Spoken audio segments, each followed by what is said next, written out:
मौलाना अरशद मदनी के बयान पर किया पलटवार, जिसमें मदनी ने कहा था कि अमेरिका में मुस्लिम मेयर बन सकता है, ब्रिटेन में बन सकता है, पर भारत में यूनिवर्सिटी का चांसलर नहीं बन सकता। जेल में डाल दिया जाता है, अल फलाह यूनिवर्सिटी के चांसलर हो या आजम खान।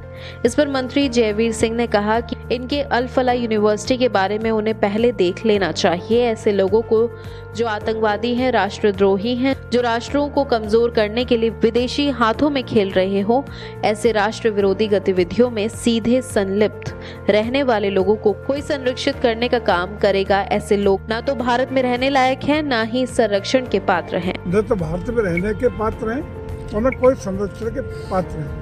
मंत्री जी, अखिलेश यादव ने कहा है SIR उस समय कराया जाए, अब शादियों का सीजन है। देखो, SIR कोई चुनाव नहीं है, मतदान हो रहा है। SIR जो वास्तविक मतदाता है उसका वोट बने, अपात्र मतदाता उससे हटे।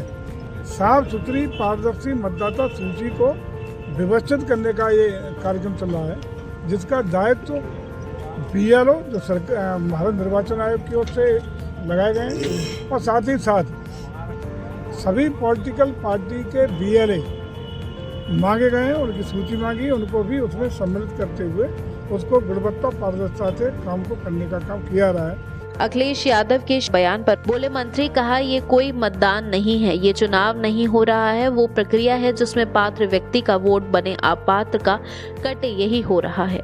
बिहार के चुनाव के बाद भयभीत हैं, इनको लग रहा है हमारा भी सफाया हो रहा है, इसलिए ये उहापोह की स्थिति में है। सपा महासचिव के रामगोपाल यादव के बयान पर, जिसमें उन्होंने कहा था कि आजम खान को जानबूझकर फंसाने व न्याय व्यवस्था को दबाव में बताने वाले बयान पर मंत्री जयवीर सिंह ने कहा, भारत की न्याय व्यवस्था विश्व की सबसे सर्वश्रेष्ठ व्यवस्था है, इस पर सवाल नहीं उठाया जा सकता। अखिलेश यादव के उस बयान पर कहा, जहां उनके विधायक हैं वहां 50,000 वोट काटे जाएंगे। इस पर पर्यटन मंत्री ने कहा, जो गलत होगा वो कटेगा। इसका मतलब है कि अखिलेश यादव अब तक फर्जी मतदान में चुनाव जीतते रहे हैं। स्वच्छ, साफ सुथरे, निर्भीक निर्णय लेने की परंपरा भारतीय न्याय प्रणाली ने हमेशा दी है। यह न्याय प्रणाली पर भी प्रश्न लगेंगे तो संवैधानिक जो संस्थाएं उनको कमजोर करने का सीधा प्रयास होगा। मैं समझता हूँ कि न्यायपालिका पर प्रश्न नहीं लगाएगा। अखिलेश यादव ने कहा है कि जहां उनके विधायक हैं वहां से 50-50 हजार वोट हर विधानसभा से काटने की तैयारी है। 5 कटे या 50,000 कटे, जो गलत होगा वो कटेगा, वास्तविक सही है वो बचेगा। उससे संख्या तो निर्धारित होगी, जो वास्तविक स्थिति सामने आएगी उसके कोई गिनती या आभास है। इसका मतलब अखिलेश जी को आभास है कि फर्जी मतदान करा के ही अब तक चुनाव जीतते रहे।